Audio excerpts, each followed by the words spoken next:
पढ़ेंगे उत्तल दर्पण से प्रतिबिंब निर्माण। ठीक है, उत्तल दर्पण से प्रतिबिंब निर्माण। तो जब वस्तु अनंत पर हो, जब हम वस्तु को अनंत पर रखेंगे तो उत्तल दर्पण में प्रतिबिंब कहाँ पर बनेगा। देखो वस्तु कहाँ पर है, अनंत पर है, तो ठीक है, अनंत से प्रकाश की किरण आई और परावर्तक तल से टकराने के बाद लौटकर चली जाती है वापस। ठीक है, लेकिन ये पीछे की ओर हमें ऐसा प्रतीत होगी जैसे कि ये फोकस पे मिल रही हो। ठीक है, दूसरी प्रकाश की किरण आएगी और टकराने के बाद वापस निकल जाएगी। ठीक है, चलो, तो ये भी पीछे की ओर यहाँ फोकस पर मिल जाएगी। तो उत्तल दर्पण में क्या है, कोई भी प्रकाश की किरण आई और टकराने के बाद परावर्तित होगी। ठीक है, टकराने के बाद वापस लौट के चलेगी और यहाँ पे ऐसी प्रतीत हो रही है हमें जैसे कि ये फोकस पे मिल रही हो। ठीक है, लेकिन क्या मिलती हुई प्रतीत हो रही है, वास्तव में नहीं मिल रही है। तो यहाँ पे प्रतिबिंब कहाँ बना, फोकस पर बना। प्रतिबिंब कहाँ बना, फोकस पर। ठीक है, चलो अब इसमें देखो वस्तु की स्थिति कहाँ पर है, अनंत पर। अनंत पर प्रतिबिंब की स्थिति, वस्तु तो अनंत पर रख रखी हमने, अब प्रतिबिंब कहाँ बना, फोकस पर। तो हम प्रतिबिंब कहाँ पर बना, फोकस पर लिख देंगे, फोकस पर, एफ पर। ठीक है, अब प्रतिबिंब की पराकृति कैसी है, प्रतिबिंब की पराकृति कैसी है, अगर कोई भी दर्पण के पीछे बन रहा है प्रतिबिंब, ठीक है, और उत्तल दर्पण में जो प्रतिबिंब बनेगा कैसा बनेगा, आभासी बनेगा एवं सीधा बनेगा। तो इसमें हम लिखेंगे प्रतिबिंब का आकार कैसा है, प्रतिबिंब का आकार। प्रतिबिंब का आकार देखो कैसा है, बहुत छोटा है ना, तो इसमें लिख देंगे हम प्रतिबिंब का आकार अत्यधिक छोटा, अत्यधिक छोटा। प्रतिबिंब की पराकृति कैसी है, आभासी एवं सीधा, आभासी और कैसा होगा, सीधा।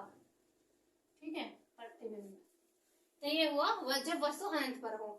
लेकिन जब हम वस्तु को उत्तल दर्पण के सामने रखें, वस्तु को कहां पर रखें, उत्तल दर्पण के सामने रखें।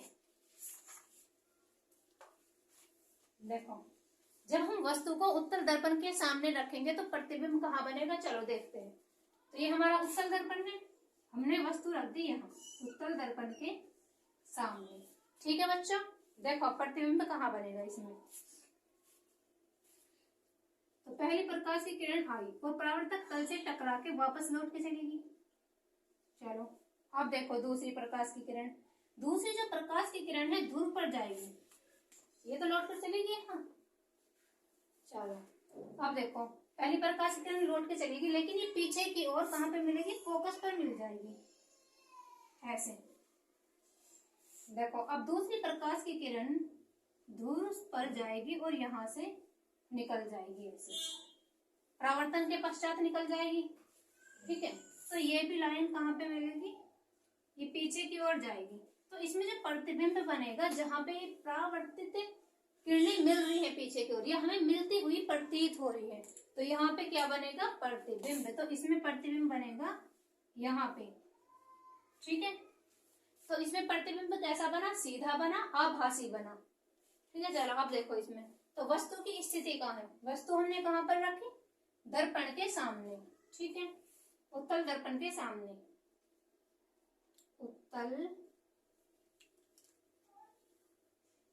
दर्पण के सामने, सामने रखी हमने वस्तु। ठीक है, अब देखो प्रतिबिंब की स्थिति कहाँ पर है, तो प्रतिबिंब कहाँ बना, एफ व पी के बीच में। ठीक है, फोकस व ध्रुव के बीच में बना। प्रतिबिंब कहाँ बना हमारा, फोकस व ध्रुव के बीच। ठीक है बच्चों, चलो अब देखो प्रतिबिंब की पराकृति कैसी है। तो जो प्रतिबिंब दर्पण के पीछे बन रहा है वो हमें मिलती हुई प्रतीत हो रही है, वास्तव में नहीं मिल रही, तो उसमें प्रतिबिंब कैसा होगा, आभासी होगा और सीधा होगा। तो हम यहाँ पे लिख देंगे आभासी, आभासी और सीधा।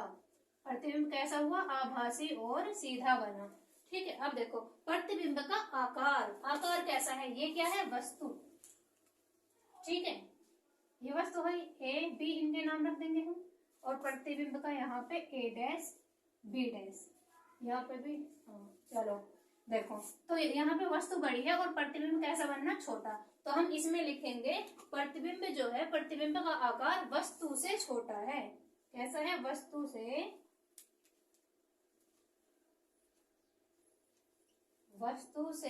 छोटा।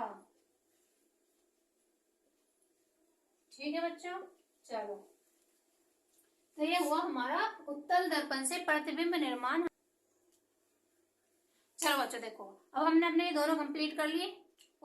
गोलीय दर्पण से प्रतिबिंब निर्माण में हमने पढ़ा उत्तल दर्पण से प्रतिबिंब निर्माण और अवतल दर्पण से प्रतिबिंब निर्माण। ठीक है बच्चों, अगर वीडियो पसंद आई हो तो लाइक शेयर सब्सक्राइब करो। ठीक है बच्चों, थैंक यू।